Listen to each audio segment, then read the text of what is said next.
all the latest Tesla news boiled down to the top 5 things that you need to know. So follow along from price decreases to Tesla expanding to the self-healing Tesla. Let's get right into it. So from time to time, I like to tell you about my experience owning my Model 3 for a year. And if you are thinking about a Model 3 or Model Y, check out the links in the description for the tried and true highest rated accessories for your Tesla on Amazon, right in the links in the description. So possible price decreases. Well, how likely is this going to happen? Well, Elon took to Twitter and said if inflation calms down, we can lower the price of cars. It couldn't have been more black and white. What I would expect to see perhaps at the end of the year, beginning of the 2023 year, prices potentially falling. That's my prediction because it's going to take a long while, at least here in the United States, for inflation to calm down. Now here's some perspective. My Model 3 I bought in June of 2021 for $42,000.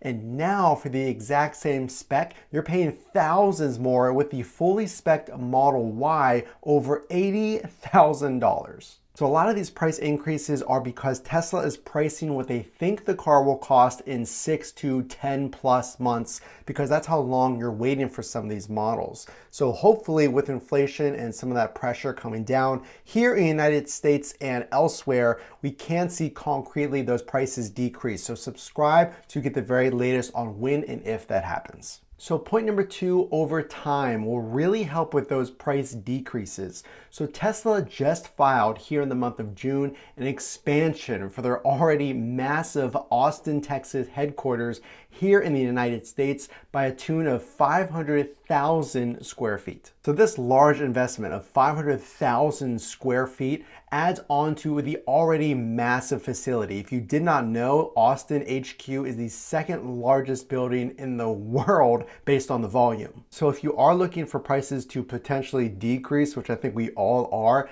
this is a good sign. Even though that Elon took to Twitter recently and said that Tesla and these factories are bleeding money and losing billions of dollars. But when you really look at what he means upfront, there's a lot of money lost, if you will, and then over time, it's going to be basically printing money because they're getting more efficient, making more cars, and more cars mean more sales. And once things get to full efficiency in Berlin and Austin, we should see with the inflation going down, prices decrease. I would say maybe at the early part of next year. We're going to watch for that. As soon as Elon said that prices could decrease, I immediately reconsidered trading in my Model 3 for a Y, because it seems like almost a guaranteed thing now. If you hang on, I know I've said time and time again, order right now. Well, it seems like there's some foreshadowing of potential price decreases. The self-healing Tesla. Well, it would be pretty cool if your car got damaged and it reconstructed its bent fender or something like that.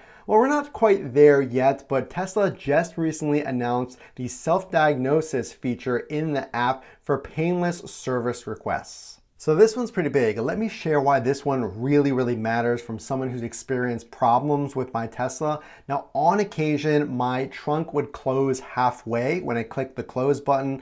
On occasion, my car would actually go into park to prevent rollaway when I'm simply at a standstill, like a stop sign. Obviously, these bugs shouldn't happen. I just want to preface this. I did recently replace my windshield and I recalibrated the cameras. Now, some of these items were around before that repair and some of them, like the parking, got worse after the repair. Should I take my car into Tesla? Well, I'm gonna run this diagnosis and tell you the outcome on a future video. But what this will do will decrease the time that you're waiting because the technicians will know exactly what's wrong with it before they get it. And number 2, it'll keep service that is not needed out of the service line queue. So this is gonna save you time, this is gonna save you money, and it's a really cool feature. Your Tesla can essentially scan itself for problems. But let's get into now point number 4 in the latest Tesla news. One of the biggest criticisms of Teslas and finding a place to charge it are the charging speeds.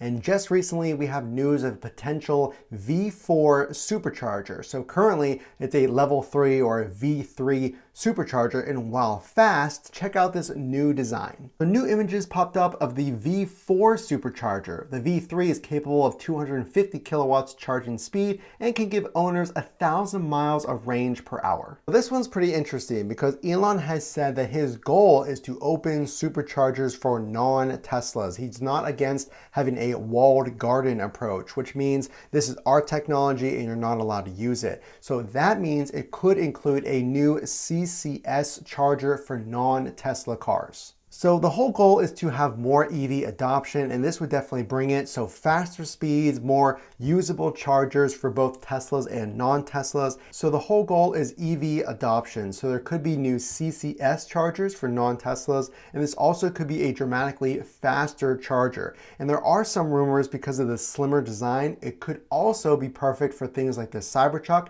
and the Tesla Semi. So just days ago, we were featured front to trunk in Tesla Ratty. If you are thinking about what is the resale value of a Tesla, especially with the incredibly high demand, and how much money could you potentially get for a used Tesla? So the real big takeaway, while there's no guarantee that you're going to trade in a used Tesla for more than what you paid, is that the resale value or the value it holds is very, very high. Even at the lowest offer, it was still higher than what I owed currently on my vehicle. Now, of course, there's no guarantee. Things like accident history, condition of the car affect the value, but I did want to mention this as something late breaking because I just looked at this a few days ago and those are current values of my Model 3. So if you are looking to get a Tesla and you are thinking about maybe upgrading down the road or just hanging on to the car for as long as possible and you're curious about the resale value, it's a good evidence currently at the time of making this video that my Model 3 and other Teslas are very likely to hold good value. There are so many developments of Tesla, so make sure to subscribe to get all of the latest news and check out those links in the description for the very best and highly rated Tesla accessories. The only way I know you like this content is, of course, to drop a like and consider subscribing for more videos. Again, this is Matt from Frunk to Trunk. We will see you in the next video.